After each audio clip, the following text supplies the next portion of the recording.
విద్యుత్ శాఖలో junior accountant గా పనిచేస్తున్న ఉద్యోగి ఒకరు లంచం తీసుకుంటూ ఏసీబీ అధికారులకు రెడ్ హ్యాండెడ్ గా చిక్కాడు. హైదరాబాద్ హబ్సిగూడలోని టీఎస్ఎస్ పీడీసీఎల్లో జూనియర్ అకౌంటెంట్ గా విధులు నిర్వహిస్తున్న సామ విజయసింహారెడ్డి అనే ఉద్యోగి 35,000 లంచం తీసుకుంటూ పట్టుబడ్డాడు.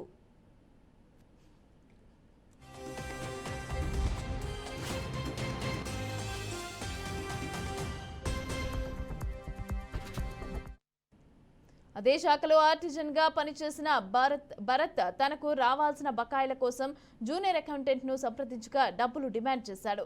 ఇక దీంతో సదరు బాధితుడు ఏసీబీ అధికారులను ఆశ్రయించగా శుక్రవారం మధ్యాహ్నం ఏసీబీ అధికారులు హబ్సిగూడ కార్యాలయం పైన దాడి చేసి లంచం తీసుకుంటూ ఉండగా ఏవోను పట్టుకున్నారు.